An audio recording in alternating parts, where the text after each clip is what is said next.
Ladies and gentlemen, it is RAWBall Wednesday. What the fuck is going on? All hell's breaking loose. Hey, have you heard the news? Vince McMahon got subpoenaed. My God, Matty, your head. Yeah, I took the top knot out.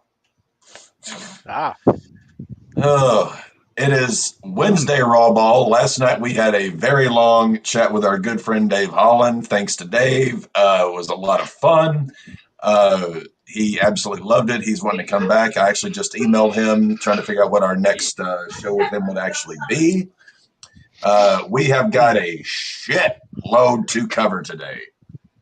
We've got WWE news. We got NFL news and injuries. We got MLB news, trades. We got SummerSlam predictions.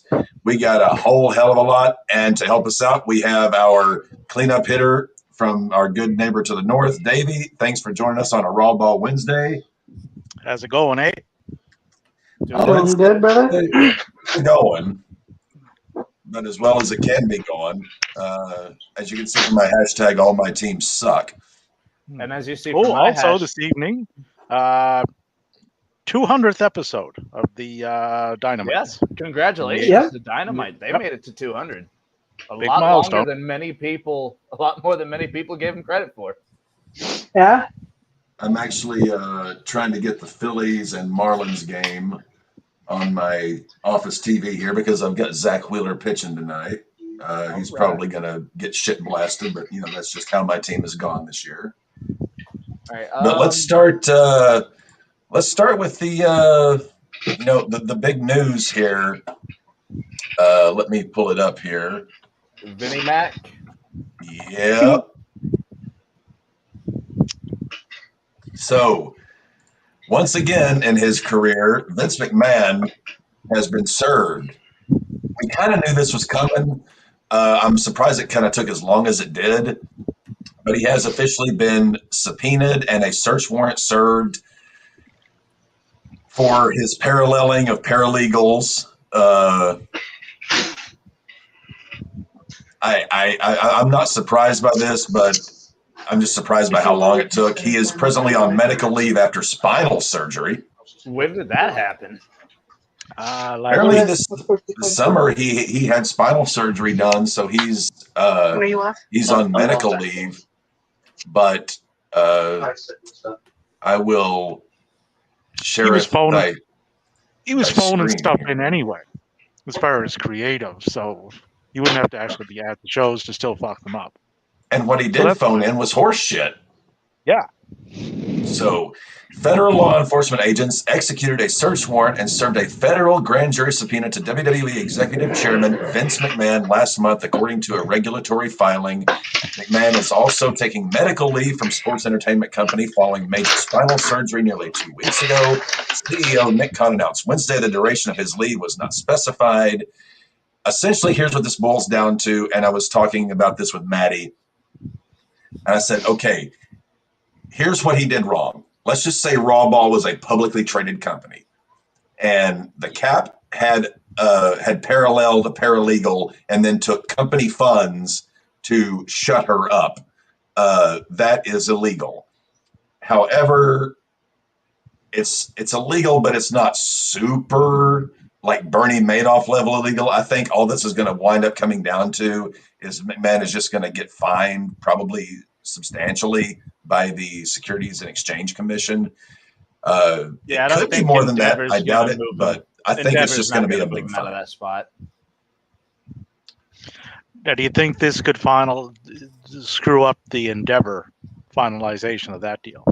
No, they knew this was coming. They knew this was coming. Anyone with two eyes and two neurons rubbing together could see that the SEC was going to make some kind of movement here. But again, what he did was illegal, but it wasn't like, again, Bernie Madoff Ponzi scheme level illegal. It's probably just going to be a big ass fine, which McMahon can happily pay. Unless Davey, who thinks there's going to be more to this. I doubt it. alleged $3 million payment from McMahon to a departing female employee following an alleged affair. WWE's investigation of misconduct allegations was completed last year. Quote, in 2022, WWE formed a special committee to review allegations of misconduct against me, McMahon said in a statement. That review was concluded in November 2022. Following an investigation throughout this experience, I have always denied my intentional wrongdoing and continue to do so. I am confident that the government's Uh-oh. Cap? Captain is frozen. Oh, no. Captain, I just tapped my screen and it didn't work. Well, but yeah, no. Vince's statement sounds awfully familiar. Yeah, it's two other statements that have been recently made. Yeah, Vince. Bicky Babo. You're back. He's back. I'm back. So essentially, yeah, I think very little is going to come of this. What do you fellas think? Yeah, unless they find more stuff, which wouldn't surprise me. They did get a search warrant, so they can search his shit. I'm interested to see what they find. Me too. I really want to know what's inside that motherfucker's building. Yeah. Well, when you execute a federal search warrant, you have to name in the warrant what it is specifically you are looking. You can't just. It's not a blanket thing. Whenever you execute a search warrant, it has to be written by a prosecutor, signed by a judge, and has to list specifically what it is that you are looking for. You can't. It's not just, hey, we're here, we're going to look around. It's like, no, we're looking specifically for this, and then that and that. But as far as what they may or may not be looking for, who the hell knows? But that's our lead story because we are more or less a wrestling group here. And we'll get to more wrestling as we get on through the show. So Alvin Kamara will be met with Roger Goodell today in New York regarding the whole mishigosh that went down with him. No charges were filed. He settled everything, which means he's probably going to face like a 6-game suspension. Because in the NFL, even if you are not convicted, not indicted, not tried, it doesn't matter. You can still be suspended. And it's the Ginger Hammer. So, this is probably going to be a 6-game suspension for basically getting into a hoo-ha. Could be a lot worse. Well, yeah. I mean, it's been rumored it could be 1 game, could be 2 games. It could be 32. It could be, multiple games or an indefinite suspension, like what happened. No, it won't be an indefinite suspension for the conduct for the personal conduct policy. I believe the max is 6 games. Okay. So the max is 6. He could face none. I'm thinking, knowing the Ginger Hammer, I think we're looking 4 to 6 games, just because the NFL likes to fuck guys over, even when they've rectified everything legally. I would say 4. They appeal it, and it gets knocked down to 2.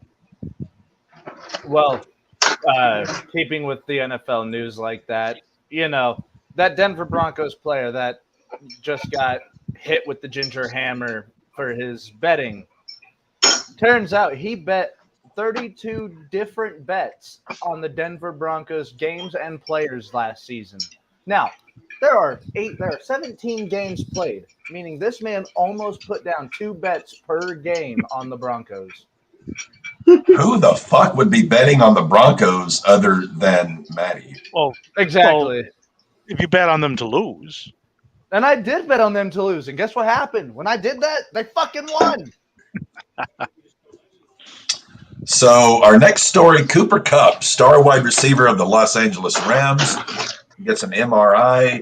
Looks like he's going to be missing a few weeks. Bless you.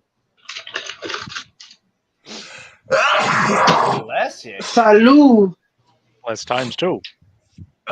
Bless times 2. Davey, how do you say bless you in French? Gesundheit. I thought it was German. Ah, yes. French German from Quebec. French German. Okay. Yeah. Cooper Cup. So I heard that he went down, but I don't know what the MRI came back with. Let's see here. Injured hamstring. He could be back for scrimmages in a few weeks, which basically, okay, season starts September 10th. He's going to miss training camp and preseason. Essentially, is what that boils. He's not going to. He's not. He'll probably be available week 1. That is probably best case scenario. Not get any injured more during. Yeah, he's not going to be doing anything during preseason training camp. This one I wanted to broach with Matthew. Oh, no. Apparently, Sean Payton has been saying some shit about. Oh yeah, he's been talking hard shit on Hackett. About Nate Hackett. There is Maddie. You're our resident Broncos guru. Is there a beef? We got a beef, brother, between Hackett and Payton. I didn't know about the beef initially, but yeah, apparently this stems from their days back in New Orleans. And yeah, no, I can see how that happens, but looking at how long ago was that though? The year that Breeze retired, so the year that Peyton was getting ready to leave. This unwritten code that broke coach code is what like people have been saying. And that's hilarious to me. But if you looked at how Hackett did head coaching job last year, he doesn't deserve to have a coach code. I was about to say Hackett was a hack as a coach. Apparently Peyton called him a virgin, called him whatever. Sean Payton, the bully Maguire of this situation? I mean, I can't. As much as I despise and hate Sean Payton, he's my least favorite coach in all of the NFL, who actively is a head coach. I fucking despise that shitheel. But Hackett is a fucking bum, and he deserves all this criticism because he had, a pretty good situation last year in Denver, and he fucked it up royal. We had such a good defense. We had a decent offense, aside from Russ burning shit in the kitchen. But when your quarterback is burning shit in the kitchen, chances are what's going out to the diners isn't going to be all that good. Yeah, but it also starts at the top of the fucking organization. Like, Hackett fucking was not having any control of his team that season. Payton created national headlines last week telling USA that Hackett's 15-game run with the Broncos last season was, quote, one of the worst coaching jobs in the history of the NFL, and that there were, quote, 20 dirty hands around quarterback Russell Wilson. Payton said he made, quote, a mistake, saying he planned to call Hackett and Jets coach Robert Saleh to apologize. What are all these dirty hands doing molesting Russell Wilson? I'm assuming he was talking about people like Team 3 as well, because whenever Sean Payton joined Denver, he told Team 3 to get the fuck out of there. So I'm assuming that is part of the 20 dirty hands on Russ that he was talking about. So much dirty hand. But yeah, no, Sean Payton just went in on Hackett. He really fucking does not like Nate Hackett. I didn't like Nate Hackett. I don't either because he was a shitty coach. I didn't like Nate Hackett, but apparently Sean Payton fucking hates this guy. That might be the first thing that Sean Payton and I have agreed on in the entire time he's been in the NFL is our hatred for Sean Hackett, or for Nathaniel Hackett. Because I cannot stand that schmuck. Peyton Manning huddles with quarterback Jordan Love at Packers camp. This is a little bit interesting because obviously Jordan Love is now being handed the reins in Green Bay. I'm indifferent on Jordan Love because we haven't seen enough. I mean, I don't really care either way. I'm still waiting to see what the fuck is there. But I tend to think that Matt LaFleur is a hell of a coach. He's got a really good team around, not a great team, but a good team around him. I tend to think Jordan Love is going to do okay, if not better than okay. And if he's got people wanting to reach out and give him tips and pointers like a Peyton Manning, this is perfect for Packers fans. I bet Tom Grossi is up and down happy about this. They obviously see something in him. With guys like that are by his side. You don't draft a quarterback in the first round while you still have a franchise quarterback if you don't expect something out of him. Well, let's remember here. They drafted Aaron Rodgers while they still had Brett Favre. Exactly. In the first round. Aaron Rodgers sat for 3 years. They drafted Jordan Love. In the first round. He sat for 3 years behind Aaron Rodgers. Why is time cyclical, Cap? Well, that's why I always recommend the number one book I recommend to just about anyone is a book called The Fourth Turning, which it's a fairly thick book. It's kind of over a lot of people's head, but essentially it explains how time is cyclical and explains that there are basically 4 cycles of time that continually just go round and round and round. And I think Jordan Love is going to surprise us. Would I draft him in fantasy? Probably not. I have a lot of faith in Jordan Love. We'll get to fantasy a little bit later. I have a lot of faith in Jordan Love this season. They're not going to win the division. I think Detroit's taking it this year. But Green Bay's got a good chance of finishing second or third, maybe getting a wild card spot with Jordan Love. You have high hopes for Green Bay with Jordan Love. I have high hopes for Green Bay because they still have a very solid team over there. And I feel like they're not going to do much. I never thought I would use these words in the same sentence, but sad news for the New York Yankees. What? Yankees pitcher Domingo Germán enters inpatient treatment for alcohol abuse. Didn't this motherfucker just throw a perfect game?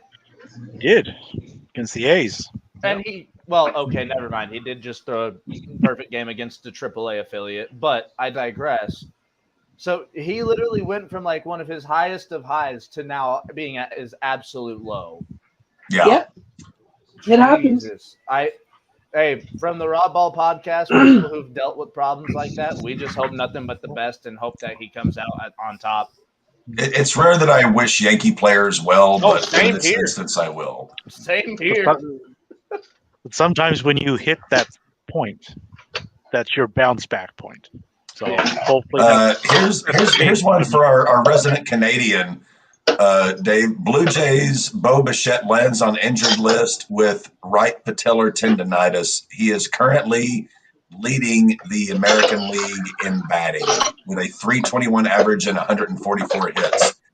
Is this just more Blue Jays can't stop shooting themselves in the foot, or what's your take here, Dave? He just came up lame the other day, going around. It's certainly not going to help their playoff chances, which were nil, heading towards slim as it was, given what the rest of the team is doing. Patellar tendonitis, that's in the foreleg, right? The forefront of the leg. Yeah, but it could be anything. He could be back in a week. Oh yeah, let's talk about all the trades. Very vague classification of what's going on with him. Yeah, they picked up DeJong from St. Louis.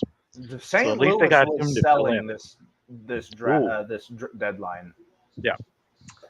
So let's take a look at the big one that came about during the trade deadline. Justin Verlander has been traded from the Mets back to the Astros. And Scherzer's gone too. The Rangers. Yeah, they lost their top. The two guys whom the Mets paid a shitload of money to were there for 2/3 of a season and have both been traded away. Davey, I know you are the resident Mets hater. I'm so glad you're here for this one. Please give us, in your own words, this Metting. They're one of the worst run organizations in Major League Baseball. In professional sports. Well, We haven't sticking seen- to we haven't seen their what- own league. We haven't seen what the last team can do yet. Like that, to have this much of a colossal fuck up in this short amount of time. Almost sounds like something my White Sox would do. It almost Yes. started beginning of the season when Edwin Diaz went down during the baseball Yeah, classic. this season has been the absolute drizzling shits. It's been the absolute Ole Andersons for the Mets. Like this has been classic Mets this year.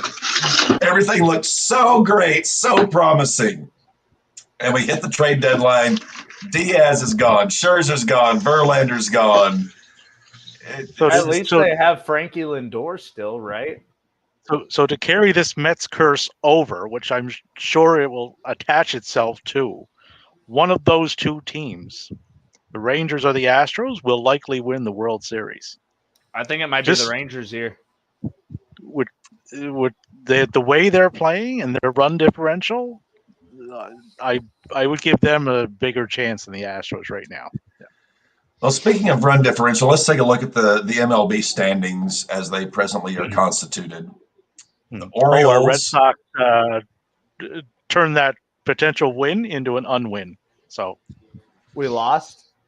Yeah, so we're losing. Yeah, Atta baby Boston. Why are we? So Baltimore is leading the AL East. My prediction is coming true about the Baltimore Orioles. All on the back. They're gonna win it all. It's all in the back of Adley Rutschman. They're gonna they win got it a all. solid team throughout. Like they are well put together. Now Baltimore is one of the better run organizations right now in Major League Baseball. And they still have prospects they haven't even called up. They haven't touched them.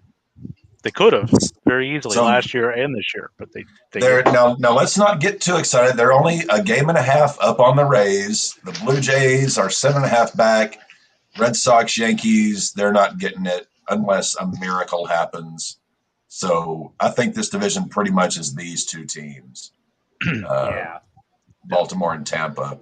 We've got the Shit-L Central, where my team resides. The Twins Central are leading the division 2.5 over Cleveland. Detroit hanging on, still 7 back, but they're not there. They're not there yet. The White Sox 12 back, and then the Royals are roiling. This division belongs to Minnesota this year. Yeah. I'm barring some kind of a massive collapse, injury, something like that. I pretty much see Minnesota taking this division. It's pretty much by default. Really. The AL West, talk about a hot fucking race here, because the Rangers and Astros, they are tied for the division lead. If the season were to end today, it would go to Texas. But essentially, they are presently tied. But the run differential, as Davey pointed out, 147 plus for the Rangers, plus 62 for the Stros. That is nearly 3-1 run differential. The Rangers' bats are fucking hot. Yeah, they are. And that third place team, I think, is the one that's going to get that last wild card spot. The Angels. The Angels. Yeah. The Angels or the Mariners? Because the Angels are fourth. The deadline happened. Did Ohtani get shopped? No. Ohtani is staying with Los Angeles. And Los Angeles actually brought in guys, so they are above the luxury tax for the first time in Artie Moreno's reign. They brought in Cron, Grishik, Lopez, Giolito. I can understand. Wait, they got Giolito? Yep, they took Giolito from the White Sox, thank God. Ship his ass out because he wasn't worth the powder and lead it would take to blow his ass away. And while we're at it, let's take a look at our lovable Athletics, our AAA affiliate, as Maddie lovingly. There's no love there. It's out of pure despair. But let's just see here what their projected loss total is.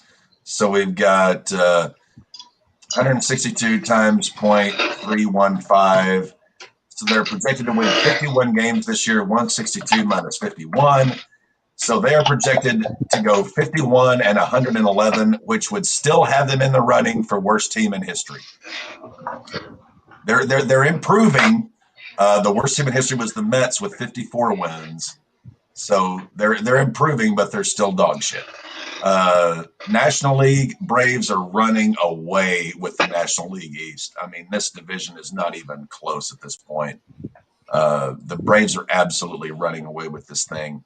The NL Central, these goddamn Reds and these Brewers. Reds are so Yay! Back in this color. Yeah, the Reds are leading the division. The Brewers are 1 game back. Chicago is 4. Pirates and Cardinals are done. Well, hold on. We're I done. find it hilarious that there's a 6-game gap between 3rd and 4th place.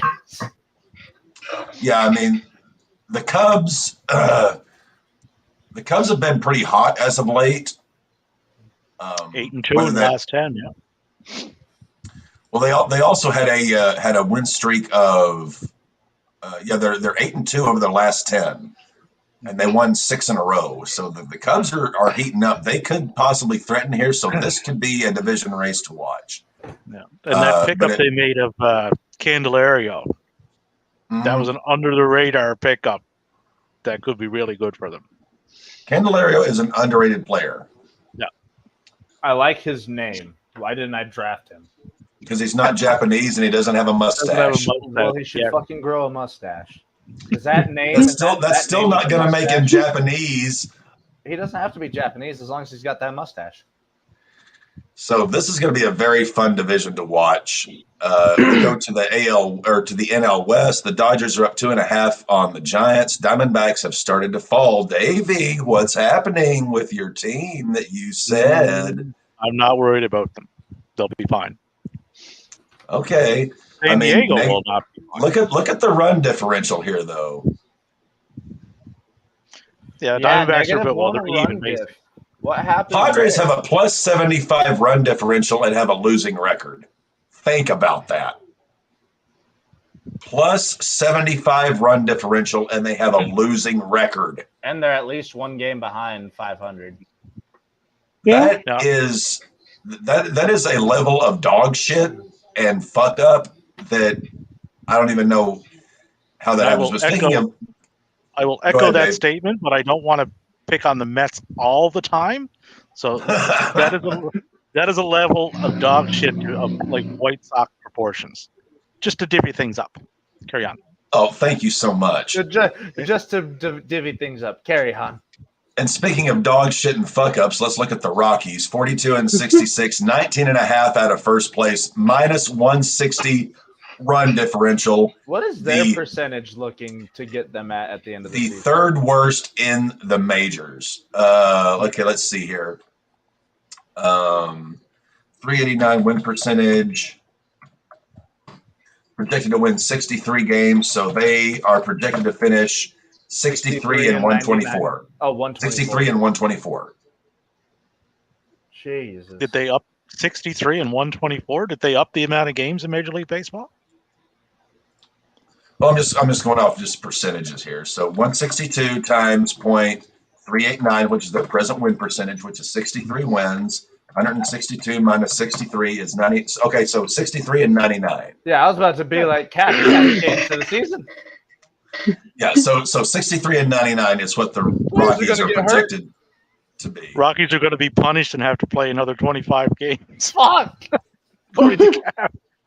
I'm just as much of an asshole on here as I am on Twitter. I don't want to. No, dude, if we're talking about that. No, hey, if my math is wrong, call me on my bad math. Trust me, If we're talking about that, though, the Athletics have to play another 25 games. Let's have them play as many games as possible, just so that we can, they never get a rest. Laugh at them. Baseball forever. It's always going to be the Athletics versus the Rockies, perpetually playing. Yeah, we're going to be playing this season until it's the Athletics and the Rockies in the World Series, by God. All right, so we've talked about the NFL. We've talked about MLB. Let's get into some fantasy here. All right. Are we doing defense or tight ends right now? No, I'm doing some updated rankings here because I've updated my rankings over the last week here. Actually, we had some injuries. substantial players. Mr. Burrow. And not just that. Burrow's going to be fine. We've also got that issue over in Indy with JT and Jim Irsay. So I have expanded my quarterback rankings from 12 to 15. Okay. So let's look at 12 through 15. I have added Anthony Richardson. Here's why. The simple fact that this kid is going to more than likely be the starting quarterback either week 1 or fairly quickly in the season. Gardner Minshew is above him in the depth chart right now, but I'm hoping it's a powerful wisdom prevails. We're talking about the Indianapolis Colts here, where wisdom rarely prevails. But I've added Anthony Richardson in here simply because I think once this kid gets the start, gets the ball, he is going to do some shit wrecking, a la Lamar Jackson rookie year. Yeah. I'm not all that impressed with his throwing, but you look at my projections for him, the rush yards. I think Anthony Richardson at some point gets the start. He may get it week 1. I doubt it, but I think by the time, say, the first 3-4 games, I think Richardson becomes the starter. Okay. So we'll go to our next 4 here. I'll be as brief as I possibly can. I've added Derek Carr. Okay. Atta baby. Saints quarterback, I have him right now positioned to be, this is how I think they will finish as of presently. I think I have him as the 9th overall quarterback in fantasy. And I think he's in a good situation in New Orleans. He's got weapons, depending on how many games he gets Alvin Kamara for. I like the weapons that he has there in New Orleans. And my problem with Derek Carr is this. I mean, he was our Raider quarterback. I love you, Derek. Thank you so much for all the great years. And he's got Jimmy Graham now. Yeah. Yeah. Hasn't he played with Jimmy Graham before? Didn't Jimmy play for the Raiders? Will Jimmy Graham out of the retirement home. So to get to 9th, like, will there be teams not playing with a quarterback this year to get him that higher? No, I mean. And Lamar's in the 11th. I've got Lamar 11th. There's no way in this universe Derek Carr will be a top 10 quarterback in 2023. Oh, dude, you never know. I know. We are. My problem with Lamar Jackson is Lamar Jackson does not have very good weapons. He's got Mark Andrews. He's got an injury-prone Odell Beckham. He's got Zay Flowers in the slot. I'm excited to see what he can do. And also Lamar is injury-prone, and Lamar is prone to fuck up. I don't dislike Lamar. But you can rattle Lamar Jackson. You can rattle Lamar Jackson, and it's been proven. So I have Derek Carr presently finishing 9th. I'm not gonna be like Davey because I think that Derek Carr has a spot in the top 10 just because of the team that he has. And I do like that Jared Goff's moved up at a baby. I added Jared Goff. Yeah, Jared Goff's got a fucking cannon. I looked at the numbers. I looked at everything. And so presently I have Jared Goff finishing 7th among fantasy quarterbacks. He is in between Cousins and Rodgers because we know what Cousins can do. We know what Rodgers can do. I think Goff finishes somewhere in between the two. And after the somewhere in that category with those guys. After the season he had last year, that's not hard to believe either. And the Lions, I mean, they've got weapons. The Lions are a legit team. The league. And then Goff, I can see top 10. My top 4 remains unchanged. Mahomes, Burrow, Hurts, and Allen. And I agree with Maddie. Detroit could win that division quite easily. Detroit's taking that division this year. Like, that is my big, I am actually going to be putting bets down before the season starts Detroit is winning their division this year. I haven't moved Burrow simply because. But Hurts and Allen swapped, if I'm not mistaken. Yeah, Hurts moved a little bit above Allen.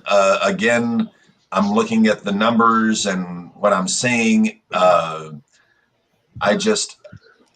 again, the Madden curse. Josh Allen is the Madden cover guy. Yeah, he's in danger. Burrow has Devin, the calf. He's going to get injured. Burrow has the calf strain right now, but Burrow never plays the preseason anyway. He's going to be just fine. I really like Joe Burrow to be the number 2 fantasy quarterback. And as you pointed out the other day, like that, him and Herbert are our modern day field general quarterbacks, like our pocket passers. Yeah. So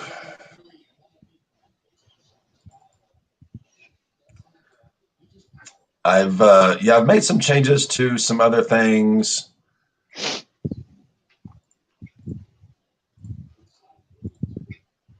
Let me share this. I'm going to do a quick little going to look at some running backs. Fair enough. I've got Dalvin Cook on my radar right now, but because he's a free agent, hasn't signed. Talking to the Jets. He is talking to the Jets. I don't have a place for Dalvin right now. I'm waiting to hear and see more. Speaking of, Alvin Kamara is seeing the Giants, isn't he? No, Alvin Kamara is signed to the Saints. He's under contract. Okay. He's meeting with Goodell to find out how many games he's going to miss. That's what he's going in New York for. Never mind. So I've added some guys. You've really expanded the running back list. Yeah, running backs I did a lot of work on this week. So right now I've got James Cook, Buffalo Bills, and almost always I'm opposed to ranking or drafting players whose teams have a running back for a quarterback. But here's what I'm looking at with James Cook. Singletary is gone, so he doesn't have to contend with that. The carries, targets, receptions, the projections look good.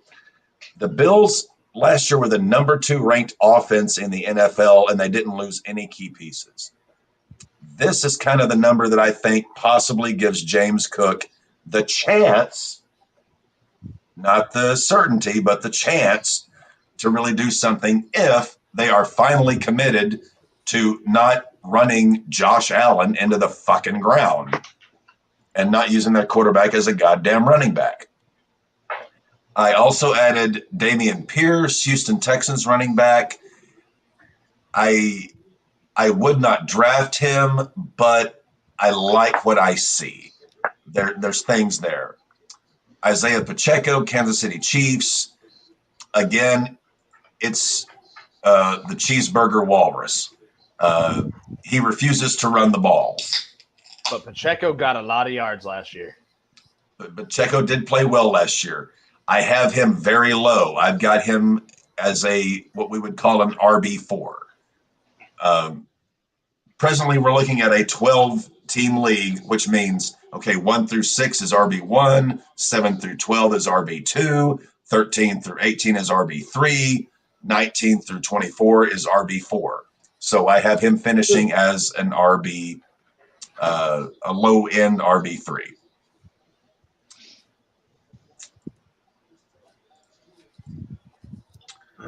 I've added Rachaad White of the Tampa Bay Buccaneers simply because they don't have Leonard Fournette anymore.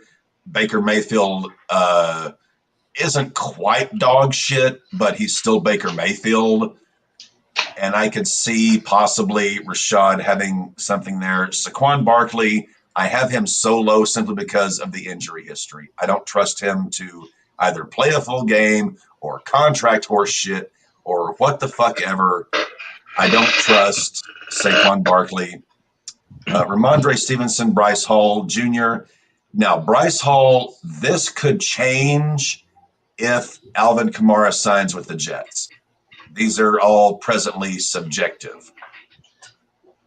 So let's Dalvin go Cook. to, Dalvin Cook. Yeah. I've got Alexander Madison. I bumped him up to 13. Travis Etienne Jr. 12. Jameer Gibbs 11. Alvin Kamara. These are my projections for him if he plays the entire season. If he doesn't get suspended, doesn't get hurt, this is where I presently have him if all breaks well. I have him as finishing as the 10th overall fantasy running back. But I'm guessing the Ginger Hammer is going to lay down just a dick slap suspension just, to show he's still the Ginger Hammer. The one running back that strikes my interest is the gentleman from Carolina who just got put there, Sanders. Miles Sanders? Yep. I haven't looked that deep into Sanders just because Carolina is in flux so much right now. A rookie quarterback, I just don't know. I haven't really dug that deep into him. They are going to be running a lot of run-pass option in Carolina.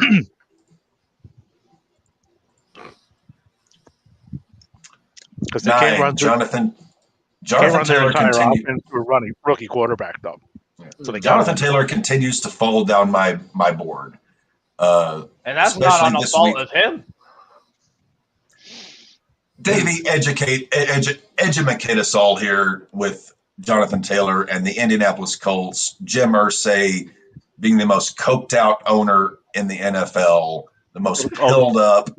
The Colts, I have zero faith in. None. Zero. I mean, Taylor has already requested a trade, and Jim Irsay said, "We're not going to pay you. We're not going to trade you." So what the fuck? Where's his motivation? I was like, okay, we're not going to pay you. We're not going to trade you. You're just going to be here. Yeah, you're just the first thing that would jump to my mind is, and yet you want me to break my body on the field for you? I don't think so. I wouldn't touch him this year. I don't care what round he's available in. He even went out on Twitter and said that. Well, no, it's not rounds. We're doing auction. Don't forget, Davey. Yeah. Oh, yes, true.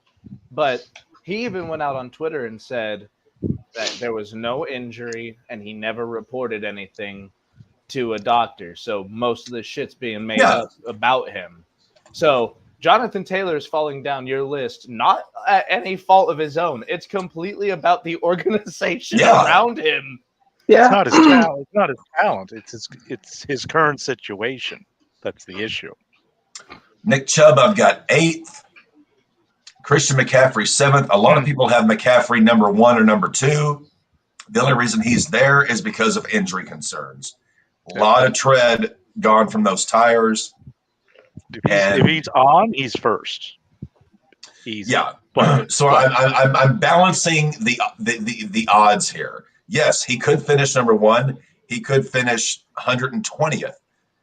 But if he's on, I'm weighing the chances here because he is too damn injury prone. Now Chubb, I would have a little higher because I think Deshaun Watson is going to be a fucking mess in Cleveland, and they're going to have to tread on the tires. Dude, are you ready for this? Tread off the tires for Chubb. He's getting older. They've used him up. I think this is the season Deshaun Watson comes back. I hate to say it, but I think this is the season that Deshaun Watson just makes every single football fan hate him with a passion. My number 5 guy that I absolutely love, Bijan Robinson, Atlanta Falcons. I absolutely love this kid. I love the offensive line he's got. I love the organization, the coaching, everything to me screams Bijan is going to be a top 5 running back. So hence why I have him in my top 5. Plus, look at the quarterbacks in Atlanta. There is not going to be a whole lot of air game over there. Well, also last year, Atlanta ran the ball more than any team last year in the NFL. They have the best run blocking offensive line. Look at the offensive line ranking according to Pro Football Focus. 7th best offensive line, 4th best in this group. The strength of schedule, 11th easiest strength of schedule. I absolutely love Bijan Robinson. I'm going to be trying to get him, if at all possible, if the price is right. Joe Mixon, number 4. Najee Harris, number 2. These guys, strictly because of the amount of opportunity, the number of carries, targets, they are bell cow. We're getting to bell cow territory here. Like, these guys are the running backs for their teams. Everyone says Najee is inefficient. I say he doesn't get enough opportunity. Yeah, Najee is a top tier running back. He's proven and he can catch the ball. Yeah, Najee's proven that he's a top tier running back. I mean, I've got him projected for 10 touchdowns, almost 1,500 yards, 58 receptions, 290 carries. If he stays healthy, I'll love me some Najee Harris. And then, but he'll get spelled a little bit. Pickett can run. Pickett's got wheels. For Derek. The only reason Josh Jacobs is still hanging around here is because there's a lot less noise going on with the Raiders, thank God, than there is with the Colts and Jonathan Taylor. Jacobs, I think, will play. This is a faith-based. This is a faith-based ranking right here for Josh Jacobs, simply because he has performed year in and year out. And if he plays, I think he's got a good shot at finishing second. And then Austin Eckler for the Chargers. This is going to be his 4th season. Yeah. Austin Eckler, just because he is the main cog in that Charger offense. Well, Eckler is the one that makes that offense tick. He's Justin Herbert's safety valve. What Antonio Gates was to Phillip Rivers, that's what Austin Eckler is to Justin Herbert. Eckler can He's run. He's going to make an impact. Yeah, he's a dual threat, Eckler. But I had him last year. He won the league for me that I was in, Eckler. Easy. That's okay. I am worried about Eckler with, again, the amount of touches he's had, the tread off the tires. But he has been so damn consistent. He's in a phenomenal offense. I'm giving Eckler the benefit of the doubt at this point, though I would be very hesitant to pay a high price for him simply because he's on borrowed time. Same as Nick Chubb, same as Kamara, same as a bunch of these guys. They are on borrowed time. And Dalvin Cook is on borrowed time. Like, these guys are approaching. There's an old saying, either 1,800 touches or age 28. That's when running backs start to go to shit. And somebody mark this date down, August 2nd, 2023. I'm going to agree with the captain. My God, Davey? Did you take Josh your Jacobs. Geritol today? Double doses. Josh Jacobs. Just due to the who's at quarterback. Because Garoppolo's a game manager. He's not a guy that's going to break out long passes. So I think they are going to run a lot because of that. I have added a little bit in the wide receiver category. This will be Not pretty much, quick. But yeah, you've added. I added DJ Moore, Chris Garrett Olave Wilson. from the Saints, Keenan Allen from the Chargers. These are guys I'm not too high on, but guys who I think could potentially help a team out. Nothing to real note there. Devonta Smith. This is the big one I added, Deontay Johnson. And it is strictly number 1. Look at the amount of targets Deontay Johnson has averaged the last 2 years. 158 targets. They are throwing him the goddamn ball. And if he can turn this into more of this and more of this. It's almost 10 a game. He has a 27% target share. Look at he gets 27% of all passes that the Steelers have thrown in the last 2 years have gone to Deontay Johnson. And also the strength of schedule, not too shabby. Not too shabby. Debo, I had him there already. I don't think I added anyone. Some guys may have fallen down. I think Cooper went down one. Cooper went down. I haven't messed with Cup yet just because I think it's kind of a non-deal. I still have Jamar Chase top 5. And then rounding out the whole mess are your studs who they're going to get the ball. I mean, the amount of points these guys score versus these other guys, I mean, it's just, I mean, Yeah, I think Tyreek came up a little bit. Tyreek Hill up. I bumped Tyreek Hill up. Wasn't he in the 6th spot? I had him, somewhere in around. I bumped Tyreek up a bit. But Stephon Diggs, I'm waiting to see simply because of there's so much boo-ha going on in Buffalo right now that we don't know exactly what the deal is. I think Buffalo is going to implode this year because the last 2 years have been their years. And I think this is the year Buffalo implodes. I think that. I don't have much evidence to that other than just Madden curse. Philosophical theory, Madden curse, Stephon Diggs being unhappy with the team, Josh Allen being ran into the ground, no running game, their offensive line is shit. I think this is the year Buffalo implodes. Fair enough. Now, because the dark horse in this wide receiver core, Juju Smith-Schuster, who landed in New England. I forgot. Who's going to throw in the ball? Mac Jones. Again, who's going to throw in the ball? I think he's going to have a lot better season than what's projected. I think I do agree with Davey. I do think Mac Jones might have a decent season this year. I don't. He was pretty good his rookie year. Last year, I'm going to give him a bit of a pass simply because Belichick had a brain fart and put a defensive coordinator in charge of the offense, which, I mean, I don't fucking get the whole idea. Who's their offensive line? New England. Do you guys even have? Yeah, did New England have a solid offensive line anymore? Let me go back to my running backs and see where I've got their offensive line ranked because I know I've got Ramondre Stevenson. They have I saw Ramondre Stevenson on there. They have the 13th best offensive line according to Pro Football Focus. So it's mediocre. It's middle of the pack. Look, upper middle, but still, middle of the pack. So tight ends. This was the big reveal for the show today. Are you going to be able to do your defenses today, or are you going to wait for next week? I'm going to wait for next week, simply because of time constraints. Yeah, and we still because I wanted to show the updates that had been made. So here is our unveiling, or my unveiling of my tight end rankings for 2023. We got 12 of them.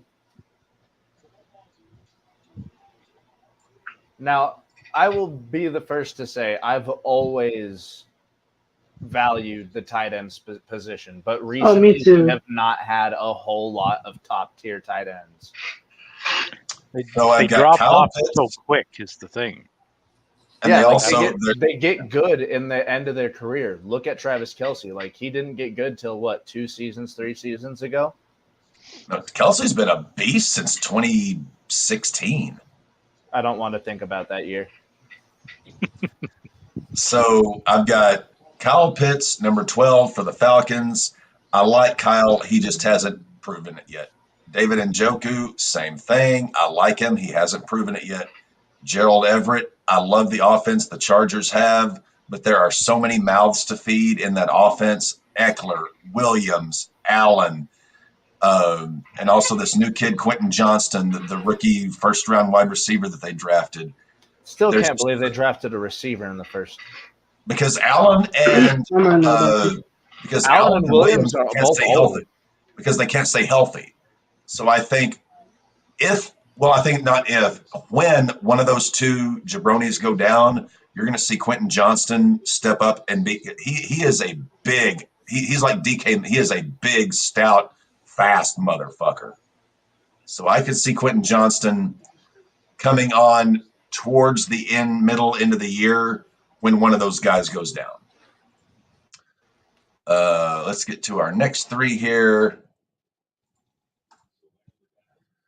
Tyler Conklin, New York Jets, simply because he's got a far better quarterback. Evan Ingram, he's got a far better quarterback, but Evan Ingram still can't fucking catch. And Dawson Knox, I've got a little bit higher because I think Stephon Diggs, some kind of shit's going down there, and Josh Allen is going to need someone to throw to. And Dawson Knox has hands. He can catch. I like Knox, but again, that offense is Josh Allen and Stephon Diggs. Yeah. So I'm thinking if Diggs gets hurt or if Diggs, does something with his contract, we still don't know. So I'm kind of playing. I've got Knox squarely in the middle here. Like he could go up, he could go down, but I've got him kind of right there. Now, two guys I'm looking at. One would be Waller, where he got out of the wasteland where he was, and he's now with the Giants. Who's going to throw him the ball? Daniel Jones. Dude, no, I was about to say, I think Daniel Jones actually has got a pretty accurate arm, at least. Yeah, he's severely underrated. You're going to bet Darren Waller finishes as a tight end 1 with Daniel fucking Jones. I'd put money on Darren Waller. Yeah. And I do agree with Evan Ingram, although Evan is in Jacksonville. So he's going to have Trevor Lawrence chucking him the ball. But the point, who is an upgrade from Daniel Jones. I will say, to Cap's point, he's kind of stone hands. Evan Ingram's always had an issue in the big situations keeping the ball into his body. This is the guy I see making the big leap this year, Pat Freiermuth for the Steelers. As Kenny Pickett comes along, what is the old saying in football? What is a quarterback's best friend? His tight end. In Madden, that's my go-to. Like, my tight end is the first receiver I look at. I think Freiermuth is going to rise up this list. Dallas Goedert, again, he's got a great quarterback in Hurts. I kind of see these guys finishing about the same, not a whole lot of difference, but I see Freiermuth possibly finishing here or maybe better. It's, all going to depend.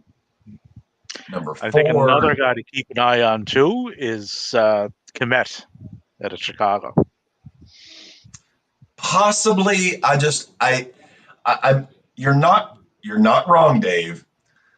Yeah, God, it took an hour. I need that to be a T-shirt. You're not Dave, wrong. you're not wrong. My only and I really like Justin Fields. I really do. Yeah, on the back of it will make a fortune. I see a lot from Justin Fields' potential, but again, we don't know how much they're going to let him throw this year. Oh, dude, no. Justin Fields is breaking the running record this year for a quarterback. Yeah. He was 8 yards away from it last season. TJ Hawkinson, Vikings. I have him here because who else do they have other than Justin Jefferson to throw the ball to? Not Adam Thielen anymore. Thielen's gone. Dalvin Cook is gone. They did draft a wide receiver, which we'll see how that works. But Cousins, historically in his career, Kirk Cousins has targeted the tight end. Cousins is a tight end reliant quarterback, which over Cousins' career, he 40-odd% of Cousins' throws have been targeted at the tight end position. And so with the way, and look at how Hawkins, when they got him last year at the trade deadline, look at what they did with Hawkinson. Well, look at the growth that he had going from Detroit to Minnesota. Like, the amount of targets he got was insane compared to what he got in Detroit. And Cousins historically loves his tight ends. I think Hawkinson enters that stud category this year. I'm going to be putting money on him. Then my big 3, this should be no real shock. George Kittle. Mark Andrews, Kelsey. Wow, you've got Andrews above Kittle. Well, strictly because the way their systems work. Kittle is going to have a great game and then a shit game. Shit game, good game, shit game, great game. He's all over the place. Andrews is consistent because he is Lamar Jackson's favorite guy. Look at the targets here. Kittle, on average, the last 2 years, 90 targets. Mark Andrews, 133 targets. And again, and I know, and he's just going to get more. I know Devin. Look at the yardage. I know Devin, being our resident Ravens fan, like, he knows Mark Andrews' talent, but the Ravens are a very tight end reliant passing game. Always have been. Yeah. So that's where I have tight ends. This is how I see them finishing presently as of right now. Notice how Kelsey is number one in everything, damn near. Look at the target share. Among pass catchers in Kansas City, he's got a 23% target. But look at Andrews. He has the same target share as Kelsey. Basically the same damn target share. And then look at everyone else. They throw the ball to these two guys. It's just a matter of this guy turning this into this and turning this into this. That is where that's the only place where they differ. I mean, everything else is pretty damn close. It's just him turning all of this into these. It's him turning 7 touchdowns into 10 or 12 as opposed to 7. But that is my present tight end rankings at the moment. I've got about an hour left. We got our SummerSlam preview to do. SummerSlam predictions to get through, and I think that's the last topic for the night. Do you want to look at defenses? We got time for defenses. Yeah, we got time for defenses. Oh, we also do have 2 obituaries to run through, but yes, we do have 2 obits. Unfortunately, because 2 people in the wrestling sphere and one. Maddie, I'll let Maddie handle the obits while I relieve some ballast. Well, unfortunately, over the last week since we last recorded, we lost Adrian Street, who I know Davey. Yeah, Exotic Adrian Street. I know Davey will be able to fill us in a little bit more about Exotic Adrian Street, as he's been around a lot longer than I have. But I was never. I know who he was. I was never that familiar with him, though. Oh, okay. To be honest. His influence to wrestling, being the first wrestler to come out really in drag, is his influence. In the time period he came out in drag, the 70s and 80s, that automatically made him one of the most hated people in the room. Yeah, it was a different world back then. So to do that was extremely brave. Brave character, and someone who was really just out there to get try to get it changed in the public eye, which it never really happened in his era, but at least he was able to see that era come to fruition. Yeah. And one that we can all talk about, someone that was a part of either your childhood, your movie memories. Pee Wee Herman, Paul Rubin, has officially, unfortunately, passed away from cancer that he has been dealing with over the last 6 years. At 70. I did not know he was 70. Yeah, I didn't know he was that old either. Like, he kept really good physical condition throughout his lifetime. And I just saw the clip the other day with him and Roddy Piper. I'd never seen that before in my life, with the Piper's Pit with Pee Wee Herman as a guest. Yes, I do remember that. Yeah, that was a while ago. Jesus. And hell, me as a stoner, I even saw him in one of the Cheech and Chong films as a cokehead. That was hilarious. Pee Wee as a cokehead. I've never seen that movie. Oh, it's which Cheech and Chong film is it? I'll show It's Up in Smoke, if I'm not mistaken. It's not Up in Smoke. Also, he was a cokehead in the movie Blow with Johnny Depp. Yes, he was. And he was also a waiter in the original Blues Brothers movie. Oh shit! That. Oh, when they were trying to get the band back together? Yep. That scene, yes. When they went to see Mr. Fabulous. Yeah. He was one of the waiters. He's the one that has the line, "We have a Dom Perignon 71 at $120. Yes, that's right. Let me just find that Pell. All right. But moving on, I'm going to find that movie with which Cheech and Chong film he was in. Actually, Maddie, I just thought of something that would be Cheech and Chong's Nice Dreams. I don't want to say fun, but Dave can back me up on this. Monty Python, the Holy Grail. Bring out your dad. We should have we should have that soundbite to drop before our obits every week. Bring out your dad. All right. So defenses. And this time I will actually be taking tally of our pay-per-view predictions. Defense is not an exact science. Things change year to year so much with personnel, but this is about as good as I can figure it at this present moment. You got a really good point because they don't do positions in fantasy. They do the entire defense, which is so hard to gauge because so many pieces leave and come throughout the offense. So I've got the dance. You can in dance. You can do it in ESPN too, but it's a bitch. So I've got the Dan Snyderless Commanders at 12, the New England Patriots at 11, the New York Jets at 10. Back-end defenses in a 12-team league, but, teams to keep your eye on. The Jets are definitely a team that were very impressive on defense last season, though. Seattle at 9, Baltimore at 8.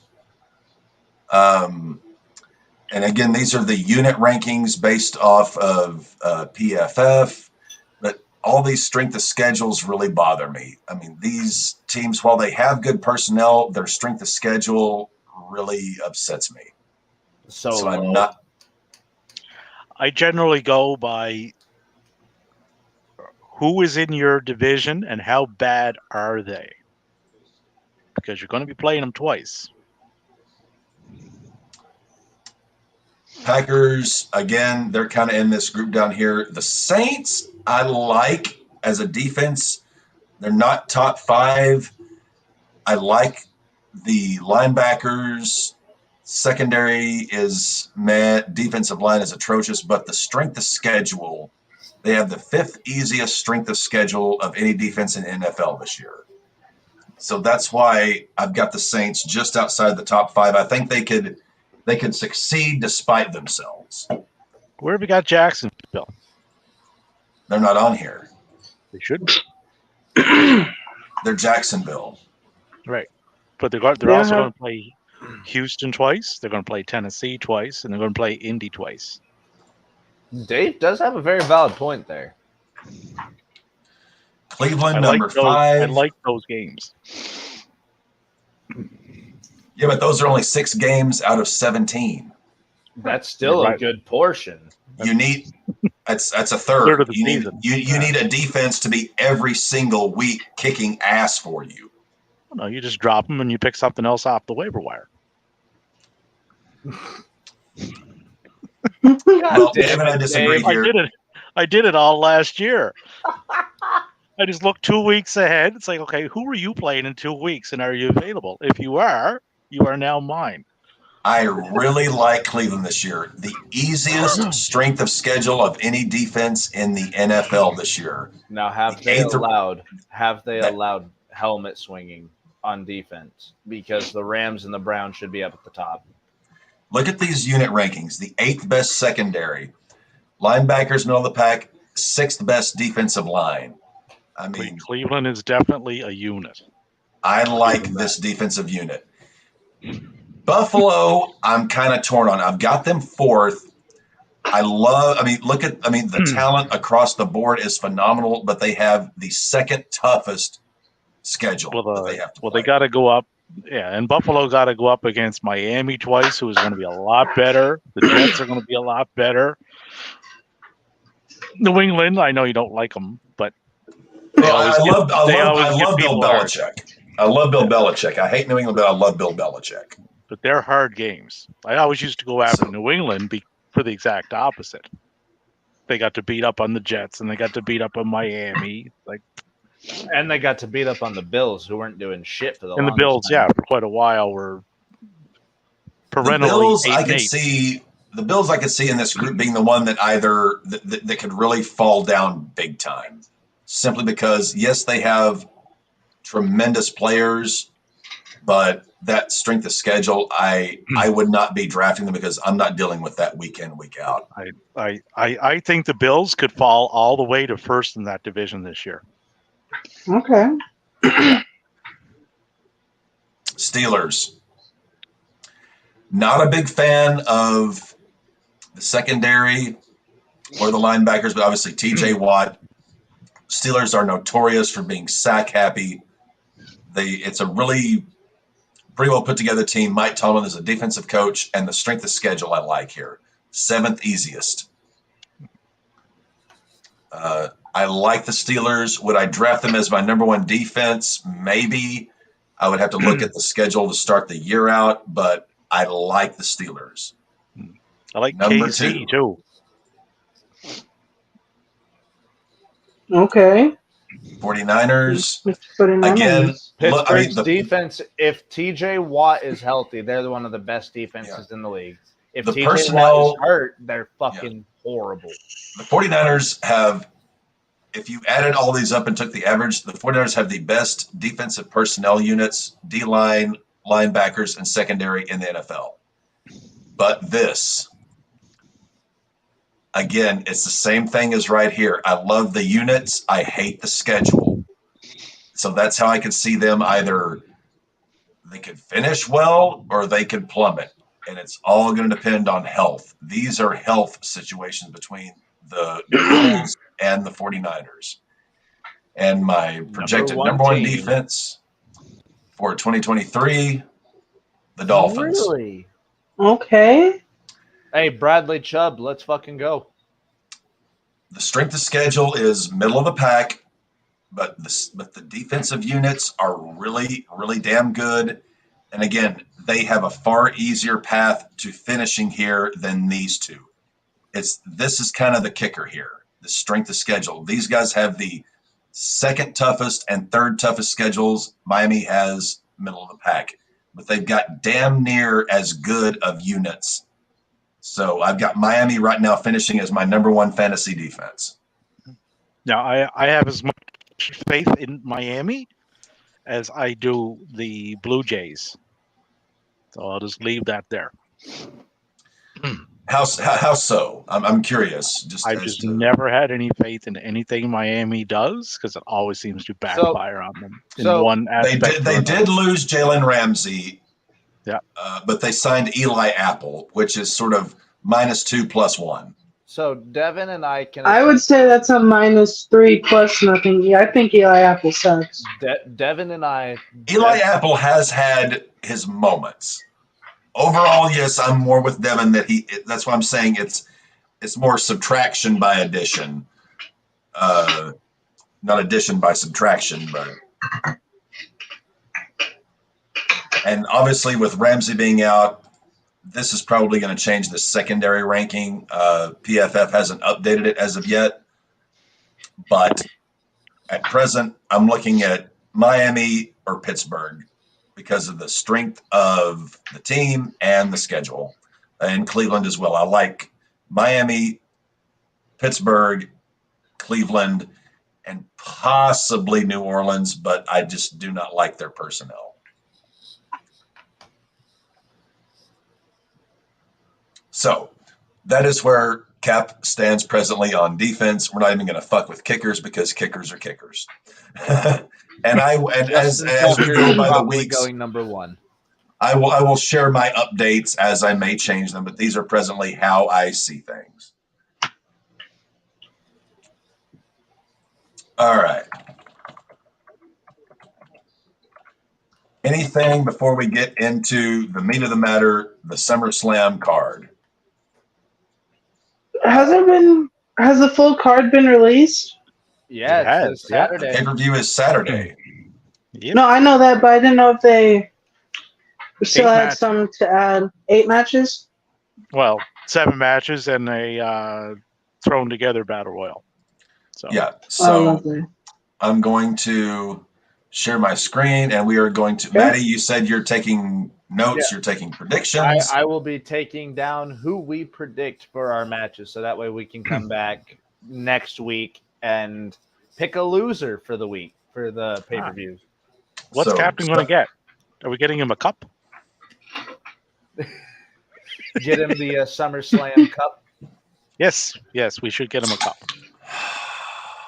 The SummerSlam Battle Royal, as Dave previously mentioned, this is actually the first I'm seeing of this. I didn't even hear about this.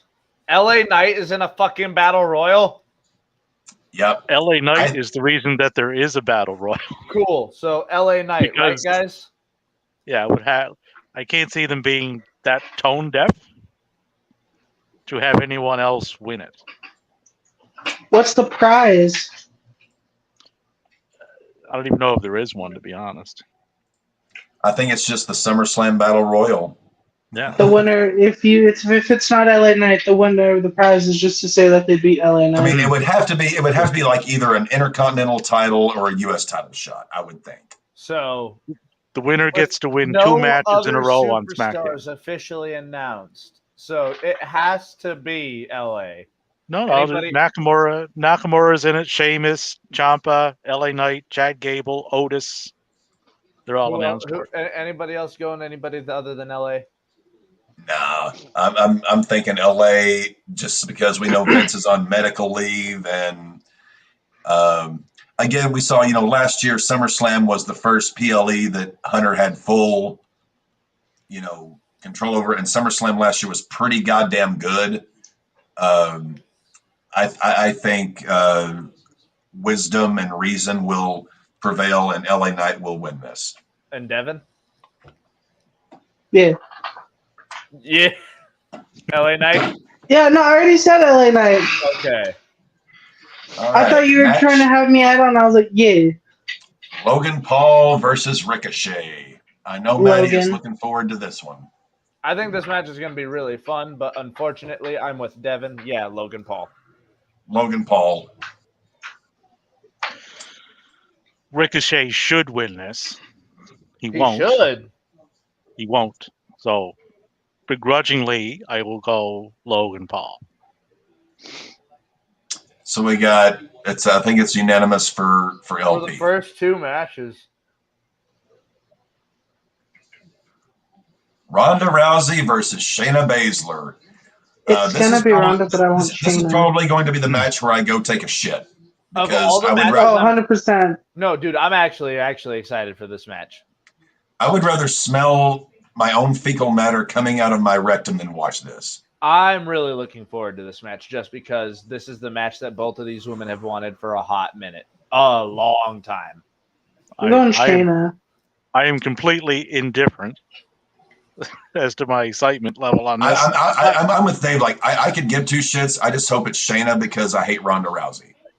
It'll be Shayna because Ronda is slated to go away for a bit. So having her win, Thank makes more God. sense. Go away and So don't Shayna come is back.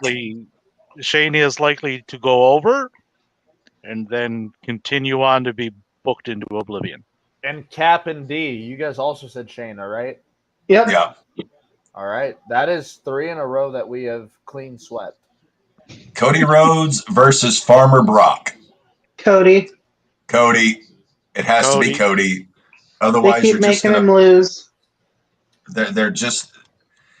I also have zero interest I keep in thinking, this. and I said I would It has to be Cody. I would watch how things played over the next 6 months because I was the happiest person in the Alamo Dome when Cody Rhodes won the Royal Rumble. Maddie can attest to this. I was hanging on his shoulder. I was crying my eyes out in happiness. Mm-hmm. And then when he lost at Mania, I was like, okay, I fucking hate this, but I want to see what happens. I hope Cody wins, and then he And grabs to a this point, microphone I have been and tells upset us because why they were doing this. After the fact. At this point, and the outcome of this match is really going to weigh heavily on this. But at this point, I'm like, yeah, Cody should have taken the belt off of Roman, because you are never going to get Cody Rhodes any hotter than he was at that point in time. Oh God, no, not even close. So it's unanimous for Cody. Yep. All right. Intercontinental title, Gunther versus Drew McIntyre. I think this is where Gunther loses the belt. No, they're going to have him eclipse Honky Tonk. Gunther's going over. Yeah, Gunther's winning. Yeah. It's not. So, Devin, you're going Drew? And Drew still hasn't re-signed, correct? Oh? Has he? Is he? He's agreed So this to come might be back, his. but This I don't might be think his go away. Then Like, I haven't heard anything where he I'm going signed Gunther then. past what he already is. Well, his contract runs out at the end of the year, and he hasn't re-signed. So I'm thinking, I know Gunther's going over, but I'm thinking Drew is AEW bound at this point. Yeah, I think we're gonna get Drew Galloway here soon. From what I seen Monday, that I'm still trying to recover from. They got Gable. I saw your tweet. Oh Lord Jesus, man! Was that the worst Raw in history? I don't even know what I was watching. It's like, and I've been watching this stuff for 43 years, but they got Gable mixed up with Gunther now. Hey, dude, for a 5-minute match, those two fucking slapped. Yeah. Oh, they went a little longer than 5 because they continued to do it. The match itself was good. It was the only thing worth tuning in for, match-wise. But that's interesting because if Drew's not signed beyond his contract and they're now inserting Gable into this, maybe they're pivoting away from throwing any belts on Drew. That's understandable. I think speculation, but I think Drew is AEW bound at this point. If they've had all year to re-sign him, and they haven't done anything. So I think Drew is AEW bound. You know something? I hope he doesn't go to AEW. Really? Want him back at Impact? New Japan? I want to see him. Drew's young enough, and he's still good enough in the ring. I want to see him do a tour of New Japan, and I want to see him that would be cool. of Wrestle Kingdom, either against Ospreay or Okada. Him versus Ospreay would be Drew nuts. That's what I want to see Drew do. He's still young enough. You realize how old Drew is, right? You realize how old some of the people in New Japan are, right? Drew is 38 years old. Minoru Suzuki is nearing 50. The Stone Pitbull is in his 40s. Yeah. Okada is near his 40s. Yeah, Okada. Drew McIntyre wants to get that one more contract to make his bank, and he's not going to get it in Japan. He's going to get it from Tony Khan. But if he did go to New Japan, here's the difference from where he currently is. He can work New Japan, and he can still show up on a Dynamite, and he can still show up on a Forbidden Door. Yeah. He can do those things. We got one more match, correct? No, there's 8 matches announced for SummerSlam. Oh, shit. WWE Women's Championship, Triple Threat, Asuka, Bianca Belair, Charlotte Flair. As soon as they added Charlotte, I know Charlotte's going to win. I think Charlotte's taking the pin. This I'm one, going to say I think Asuka. This is the one where where were you on Drew and Gunther? I said Gunther. I went Gunther. I think everybody went Gunther. Okay. So this one I don't really know because Asuka's reign hasn't been much, but they can start doing something with it if she beats Bianca and Charlotte. Which I don't think they will do because I'm going Asuka. That's my pick. That's where I want to win, but I think it's Charlotte. I want it to be Asuka. I think it's going to be Bianca, though. So you want Charlotte, Devin? Yep. No, not really, but... And then Cap, you want Bianca. Davey, what do you want? just going by how they've played this out, I'm going to go Asuka. Here's why. I think Bianca does the turn and goes heel to join the hubby with the pairing with Bobby Lashley. Did they So turn that gets heel? a little heel. Yeah, well, they're forming like a new Hurt Business type deal. Yeah. That would have to be a heel faction. Have they been shown since they went into his limo? Yeah, Kaya McKenna was part of a vignette with them. Oh, So I think Asuka retains. I think instead of doing the reverse roles of having Charlotte try to be a face, which doesn't work At all. they yeah. reversed it, and they have Bianca be. Bianca will turn somehow in that match, but they can't have that dynamic of Flair face going forward. That's the thing. So that Asuka retains, Io cashes in, and fails. I'm Okay. cheering for Asuka. I think it's going to be Bianca. I'm cheering for So- Asuka. I think it's going to be Charlotte. Put me down for Bianca here. All right. Ooh, I think this is the first match. This is we our first disagreed match on. that we all defer on, except for me and Davey. Consolation Now this Championship. Seth Uh-oh, Rollins you- versus Finn Balor. There is The so This captain is much gonna is just be- rumor. upset. The captain is just upset a lot of people. Damian Consolation, Priest is walking out with the champion. yeah, Priest will. Finn will win this match. How can you be upset about us calling it the consolation prize? Because Oh, that's I'm- exactly I'm what the not. fuck this is. I'm not. Even Seth called it that, and then I got reamed on Facebook for parroting what Seth said. But what I will Or say Twitter. about this match is that this is the most rumored match on the card that the title is going to change hands. The most rumored match is that Finn is going to take the belt off of Seth. I also heard things about that they were going to kick Finn out during the match, kick him out of the Judgment Day for constantly failing. But if he doesn't fail in that match, would they kick him out?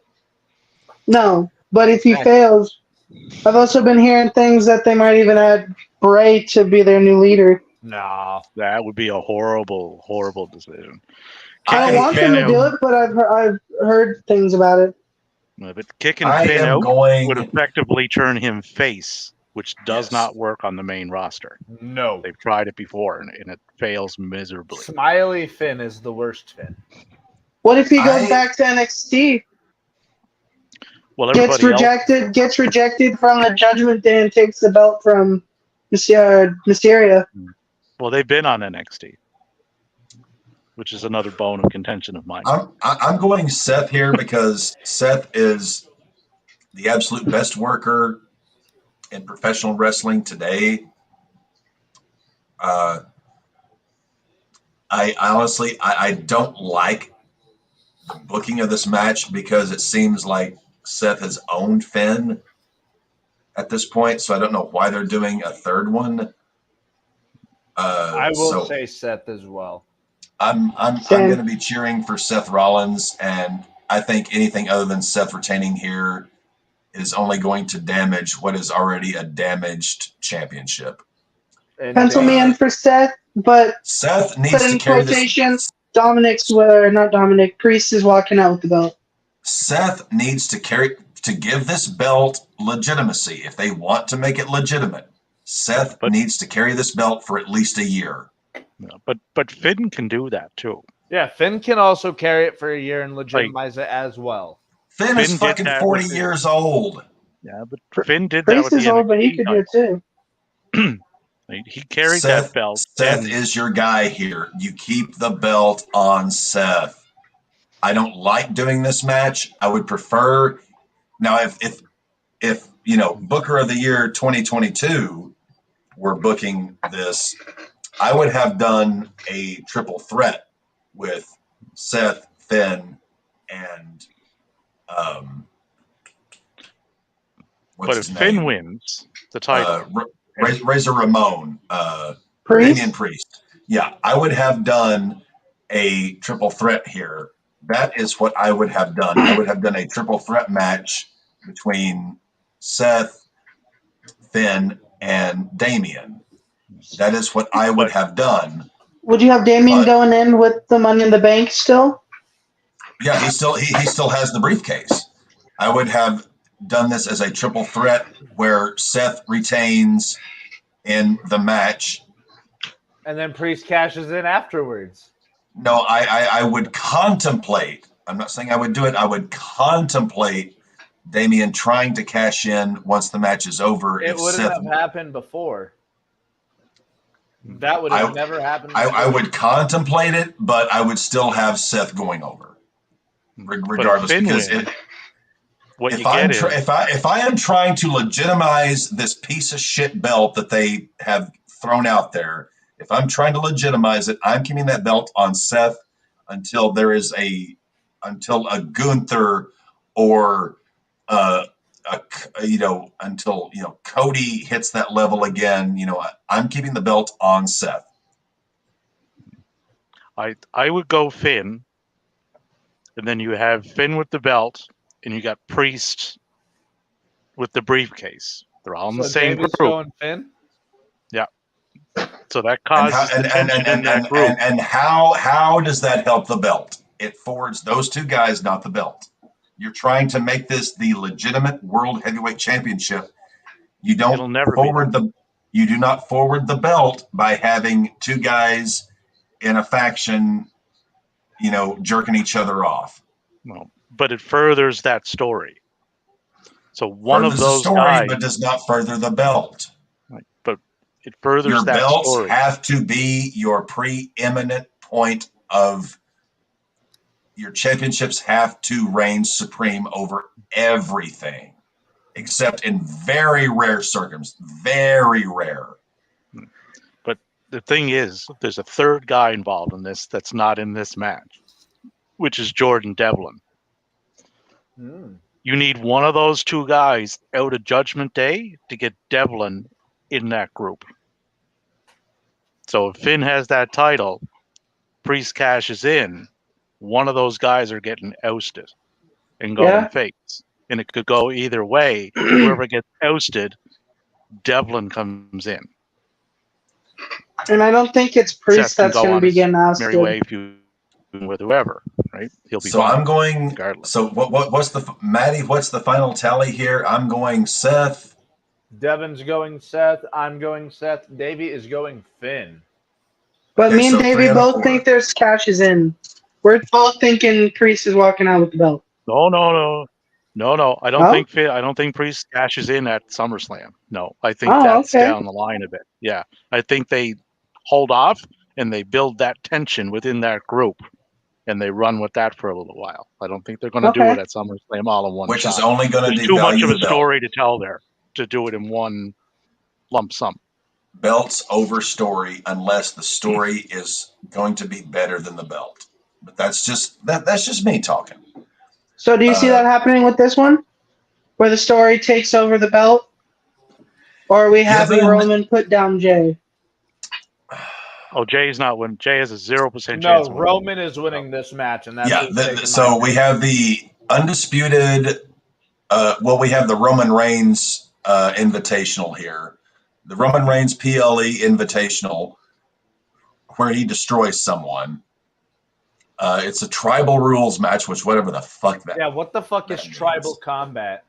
Pretty much, it's a fair one-on-one. If Roman does anything to be backstabbing, deceitful, it's dishonorable on him and the tribe because he is the tribal chief. So it's going to be as clean as they can try to do it. They're going to beat the shit out of each other without interfering. This is going to be an attempted pure rules match? I think kind of in a sense, yes, but without like a time limit. How's it going to be a pure rules match? Roman only knows like 4 holds.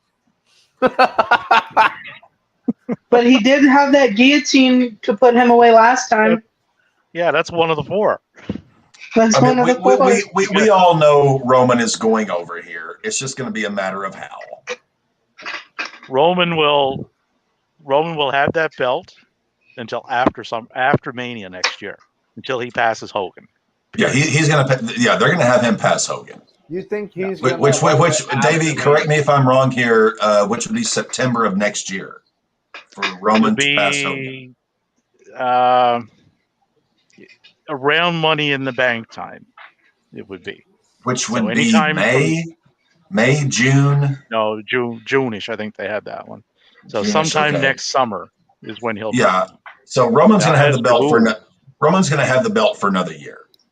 Yeah. Do you guys see Roman trying to call out the elders for them disrespecting him as their tribal chief? For having Jay call him for tribal combat? Do you think he's going to try to take out the elders and be like, I am the elders, I am the tribal, I lead everything type of thing? We don't need elders going above me anymore. Did you guys see the match from Great American Bash? Dragunov. Which one? Hayes? Yes, I did. You know I did, Davey. We were live. I was disappointed with the winner because I thought Mello was totally going to be going up. I wanted Dragunov to lead NXT. No, Mello needs a little more build for where he's at. But I mentioned this to Maddie.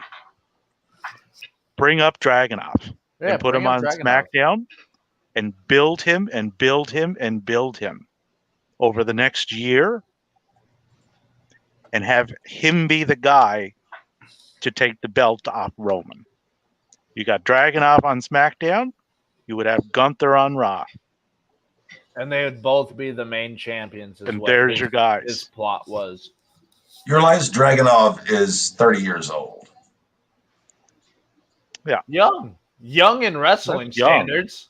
Yeah. Gunther's 36. Yeah. Look at the vast majority Isn't Roman like 38? Isn't Roman almost hitting 40? At this point, I am never putting the belt on Gunther. He's too goddamn old. I'm not putting the belt on Dragunov. He's gonna be fucking 30 by the time he gets. Dude, look at the people that are in their 20s. Can you name me like 5 of them on the main roster? Theory. 1. He's almost hitting 30. No, Theory's like 24. Yeah, Theory's I like thought he was like 26 now. No, I think he's like 24. You don't put your belt on guys who are already over the hill. You put your belt on your top rising star. I mean, clearly that you are going to bank on for the next 2 decades. Clearly, decade and a half. Clearly, Gunther's not over that hill. He's Dragunov. Yeah, they are. Dragunov and Gunther have been on some of the best matches, better than some of these younger guys. They're just now hitting their is stride. A number for me when I'm looking at this stuff. I want to put my world title, my big belt, my main guy. I'm going to put the belt on you, and you're going to be my guy for the next 15 years. You're going to be my guy. That guy ain't Austin Theory. Because his run with this belt that he has now has been absolutely abysmal. Yeah, like it's forgettable. I sometimes forget. I can't even understand how, because it is. I don't blame Theory. It's like the book. I don't know. I cannot understand why they cannot book Theory appropriately. The booking was shit, and he needs people around him. Look at how good he was in The Way. That was peak Austin Theory. And he was a baby face. And he was a baby face at that point in time. Like, he actually got me to believe him as a fucking baby face. And everyone was wanting him to do more with The Way. They got to let Austin Theory be more Austin Theory. Yeah. Instead of what they're trying to make him to be. He is a generational talent. And we say that about in the ring? certain Absolutely. people. Like like MJF is a generational talent on the microphone. Austin Theory is a generational talent in the ring, because there's some shit that Austin Theory's done I've never fucking seen before. I think his reign went to shit after his match with Cena, even a little bit before. It was supposed to be so much better. The reign, like you said, Devin, it made Cena look like a schmuck, but it definitely didn't do shit to help Austin Theory. At all. It was a boring match. There was barely any Theory actually being a ring general that he should be. He's fighting one of the... Theory getting that rub from beating Cena has done nothing to that title run. If I am the guy booking WWE right now, I'm looking at who is going to be the guy to dethrone Roman, whom I can hang my hat on for the next decade plus. And the only guy on the roster that I would do that for is Theory. I would be, at this point, if I'm looking at WrestleMania 40, I am doing everything I can to build Theory as the guy to take the belt from Roman. But in order to do that, here's what I would have to do. I would have to do some kind of a 9-month long double turn where Theory remains heel, but we turn Roman babyface again to the point to where people want to see him lose the belt, because I am having heel Theory take the belt off of babyface Roman at WrestleMania. And it would take a lot of doing to get that done between now and Mania next year. Now that is what I would do. How would he turn face though? The only way I could think would be him losing at SummerSlam. It's damn near impossible. That's what I'm saying. If I was tasked with this challenge, I would do everything I could to turn Roman babyface and turn Theory. Keep Theory heel, but make him more heel and move Roman babyface. Put Paul Heyman with Austin Theory. Only at Mania in a turn. Theories. It would have. I would only turn Heyman at Mania in the match and have him cost Roman the belt. That would be. That is how I would have to do that. That would be fine, because the main issue with Theory, and I'm pretty sure Davey can attest to this, is he can't hold his own on the mic in the ring with other people that can hold their own on the mic. Right now he can't, no.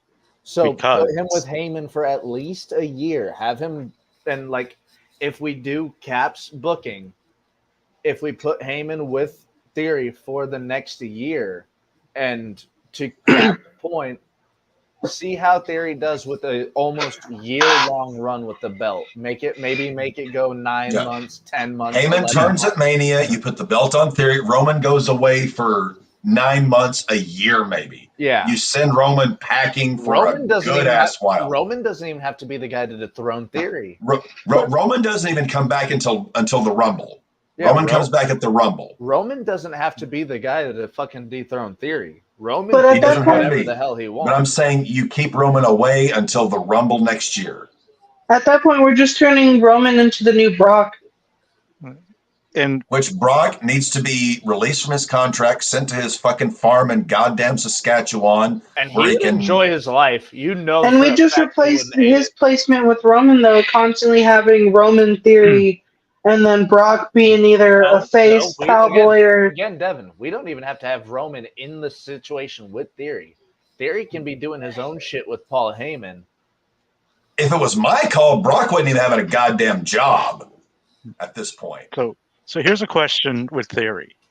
When he speaks, do you believe the words coming out of his mouth? Nope. Because those words are being written for him. He's not the one speaking them versus MJF, who is saying things. David, I agree. Holy shit. Now, the apocalypse is coming. When Dragunov speaks, Matty, do you believe him? Oh, dude, yes. Dragunov makes me think he's going to fucking murder somebody. Yeah. He has an aura of believability in everything he does. And he came from the British UK scene. And every match he has, he doesn't just put in 5 he puts in 120% every single match. When he's in there and I'm watching his matches, it's like he's trying to kill the other person. Dragunov to me, the Carmelo Hayes Dragunov match from this week, and it was insane. And Dragunov to me is the guy to take over Gunther's spot when Gunther moves up to the upper end of the card. He's the guy to take that Intercontinental title and have the Gunther-esque run with it he's not the guy to go for the big belt. I want Pete Dunne to come back. I love Dragunov, but Now I don't see him at here's this point another as a thing. world champion. Devin had a point. I want Pete Dunne to dethrone Gunther. I've been saying this for almost Davey since he goes started. anywhere with this, Devin has a point. We still have Tyler Bate and Pete Dunne. Both of those guys are still well before their 30s. Yeah, Dunn's 29. And Pete, Yeah, he's about to hit Tyler 30. Bate can hang with the Bate's about biggest of 24 or gentlemen. 25. Those are I thought two he was guys- like 2 years younger than Dunne.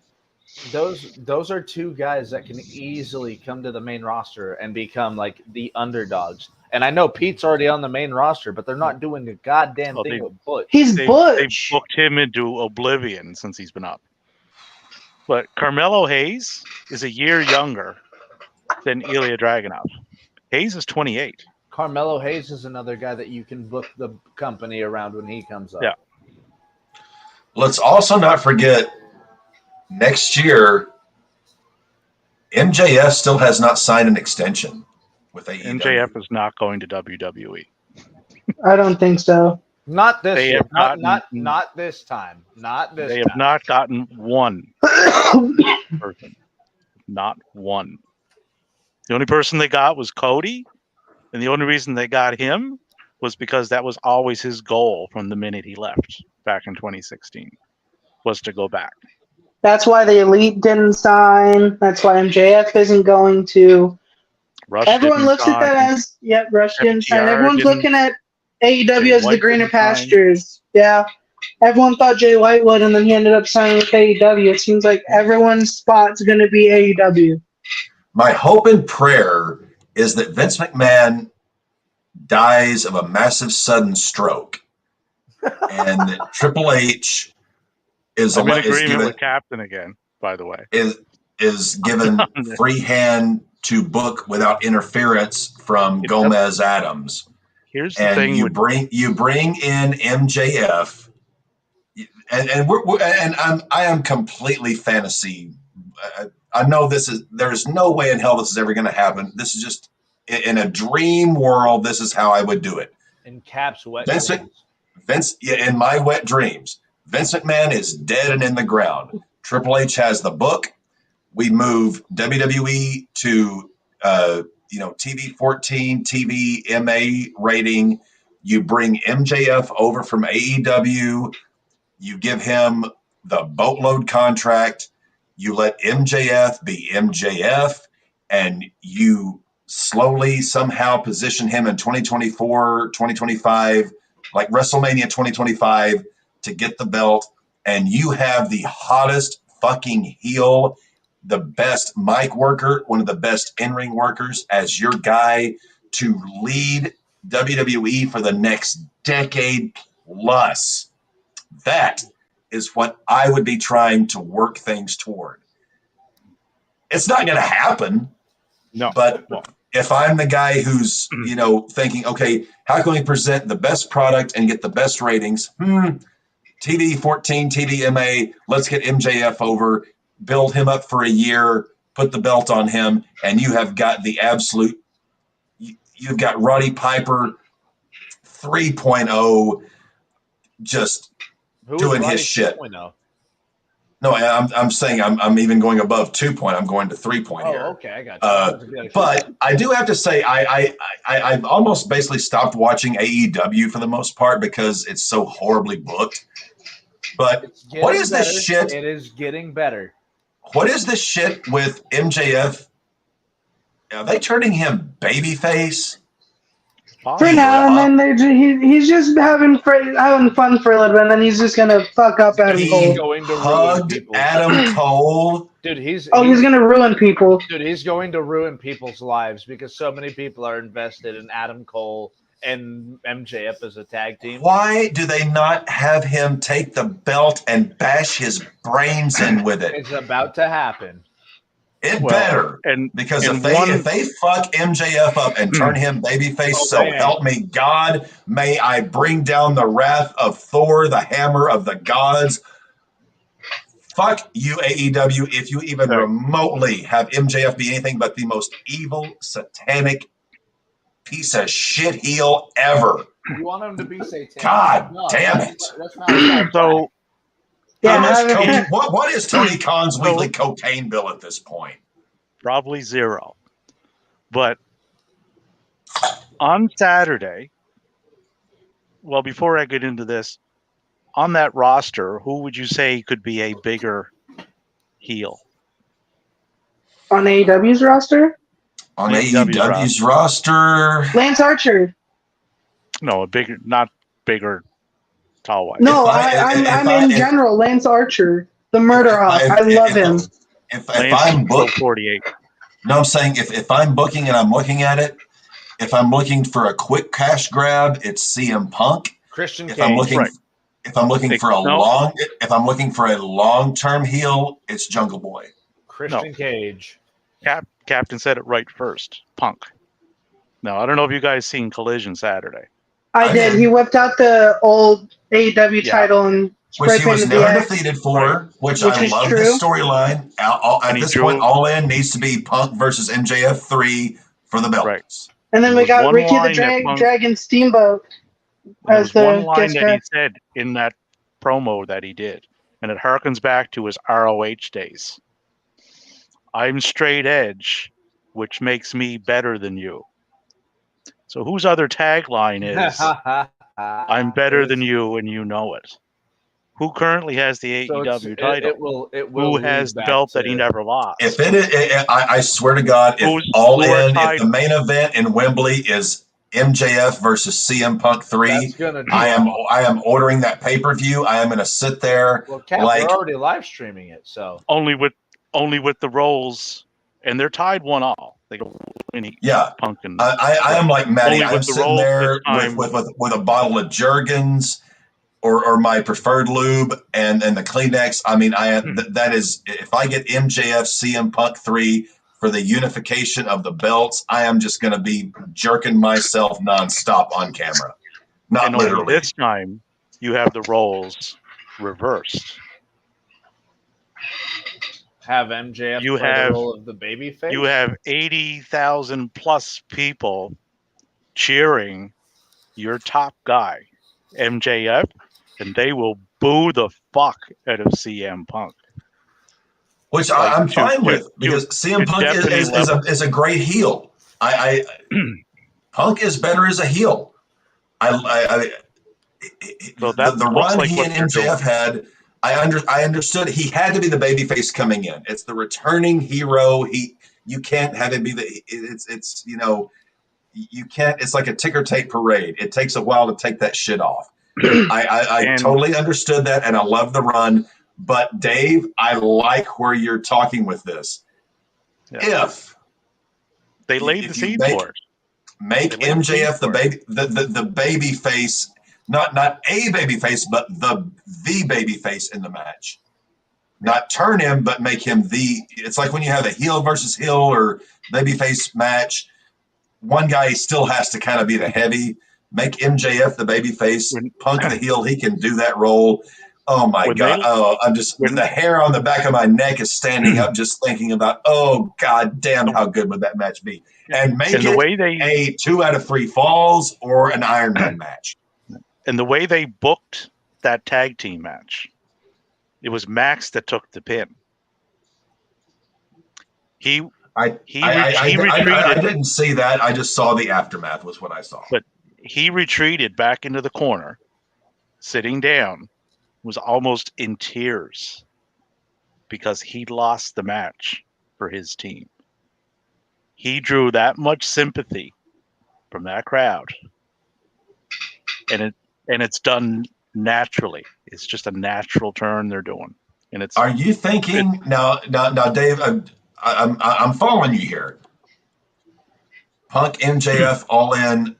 Are you seeing sort of a Bret Austin double turn, or are they going to do it before? I think Cole turns on. Will they do it beforehand to build the match up, or during the course of the match to? I can see it going either way. There's many different ways you can do this. Yeah, there's a lot of different ways you could do this, and either guy can pull off either role. if Cole turns, Cole has a fair amount of friends over there from past groups. We'll just probably be waiting for Kyle O'Reilly to return. Yeah. Bobby Fish is doing his own thing. He has. Yeah, Bobby Fish won't be back. Yeah, Bobby Fish doing Bobby Fish things. He's actually fucking people up. But Adam Cole also has ties to another little group there, which is Bullet Club. Kingdom and Bullet Club. And Kingdom and Bullet Club. So All In is Sunday, August 27th. WWE has no PLEs. NXT has no they are going to have center stage that weekend. And breaking news on the wrestling front. Captain will be interested in this. The whole damn show just walked out on AEW. Oh, he will be said at all. No, RVD is on Dynamite. Oh shit! Yeah, in the ring with Jack Perry. So RVD, will be at Jack All Perry In confirmed. to face Jack Perry. I love it. I love Jack Perry. I love the heel turn. I've been a fan of Jungle Boy. And we know I'm a big RVD fan. I'm not sure how I feel about his choice of theme, though. All right, fellas, I got 3 minutes left. I gotta get ready to go to. We need to hit before Cap checks out for the evening. No, just we are almost to football season. I cannot wait. Thank God. A month away. Yeah. RAWBall Red Zone. It is almost. It'll be fun losing money on a different sport once more. Davey, just think about it. Every single Sunday for 18 weeks, you're going to get RAWBall Red Zone coverage from 11:30 to 7:30. It's going to be 7 hours of RAWBall coverage starts right now. And I'm on a 2-week vacation here too. I'm shuffling up some aspects of my my job. What is a vacation, Dave? What is it? I haven't had a vacation in the last time 2 years. Oddly enough, being August 2nd, I'm 3 years, 11 months sober today. Hell yeah! So last time I took vacation was September 2nd, 4 years ago. It wasn't so much a vacation; it was let's take Dave to the hospital. So I had to go out for 2 weeks. But I haven't had a legitimate vacation since Thanksgiving 2021. I've had like a couple of days off here and there, maybe like a long weekend, something like that. But I haven't had Royal Rumble excursions. Yeah, something like that, but not a legitimate. I consider that a vacation. That's not. I'm out of state. I'm out of state watching sports, football, eating good food. A vacation is where here's my thing. What people refer to as a vacation, I refer to as a couple of days off. I am talking about fucking sabbaticals, where you just step the fuck away from every goddamn thing for a month or two. And I haven't had a good goddamn vacation in 2 years. But it does look like I'll be available for more of these things because I don't think I'll be working the same schedule as I was. Oh hell yeah! Okay. Hey, the more Dave we can get, the better. Also on the wrestling front, the thing I sent to you earlier, Maddie, the ELP at the Rev Pro. We're thinking Jay White. Could be because Jay White can't kayfabe compete in New Japan Pro Wrestling. El Phantasmo, who was in Bullet Club, like David Finlay, and I think Gabriel Kidd from Bullet Club, and ELP has a mystery partner. So that could easily be Jay White. So that could conceivably start your Bullet Club civil war between New Japan Bullet Club Gold, AEW. Yeah. Hard to believe this company doesn't do stories. Or maybe any of the members of the ABC. Because aren't they still considered Bullet Club? Yeah, ABC is still considered Bullet Club. Yeah, but they are signed to Impact. Yeah. So, we got this weekend coming up, SummerSlam PLE. The RAWBall is going to be live. Dave, are you going to be joining us for SummerSlam? I will be, yeah. I can And do that. so will Shug. All right, so we got 5. I had a baby. So We'll we have got the the top half of our order join us for SummerSlam. It's the second biggest show of the year as far as WWE goes. I'm looking forward to it. Bigger? I would. Now, Mania, SummerSlam, Rumble, Survivor Series. Okay. I would go in that order. But yeah, I'm looking forward to SummerSlam. And it's actually been a year since, like I was saying, since basically a year in terms of PLE since Hunter got the book. So I'm excited for SummerSlam as a wrestling fan, just to see if wisdom prevails and Gomez Adams slips into a coma, or if he's still wagging his dick in Hunter's ear. I'll give Paul credit on that, though. None of the PLEs have been complete dog shit, like some of them were prior. Yeah, agreed. The TV Raw SmackDown is complete dog shit. I refuse to watch it. But the PLEs have always. But the PLEs under Hunter in the last year, I have to say, I have enjoyed them. They're all in the upper mid to good category. Yeah, I can think maybe there was maybe one stinker PLE under Paul, and I can't remember which one it was, but for the most part, the PLEs have delivered, and that's the main thing, because you're never going to get TV to be anything better than dog shit until you get off this whole TV PG horse shit. I'll get Raw off of 3 hours, get back to TV 14, TV MA. Until then, you cannot save this TV. It's like, okay, President Kennedy took the bullet to the head. They were doing CPR on him for 10 minutes on a corpse. That is WWE television. You can't revive a corpse. And one problem they have is their splits. So it's 75% other stuff and 25% in ring. Yeah, I was going to say the roster split. You get rid of the roster split. You combine the rosters. You cut the dead weight, which is basically. If you have half the roster, if you have all this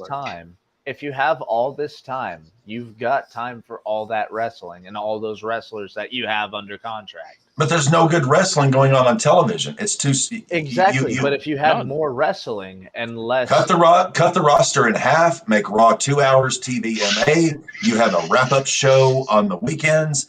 Boom, bada bing, bada bang, and you make Raw must see television again. This guy knows what I'm talking about. Anywho, is there anything else that we would like to do for today's show? No? My goodness, I was the only one left. The winner, the sole survivor. Woo! Rest in peace, Owen Hart. We love you. But like I said, I watched Monday, and it was 20, 25 minutes in the show before I seen a match. That's atrocious, dude. As I was telling a coworker the other day, I would rather have someone perform a prostate exam upon me with a glove wrapped in barbed wire than deal with the schmuck sacks of shit sons of bitches who we call our clientele. I almost feel the same way about watching WWE television. Oh, Lord. Alrighty. All right. Well, this is the point in the show where I will remind you guys to stay safe, stay healthy, stay hydrated. We will see you guys in just a couple days on Saturday for SummerSlam. Thank you, Dave, for joining us. Thank you, everybody, for tuning in. And we will see you guys this weekend for SummerSlam. Have a great night, everybody.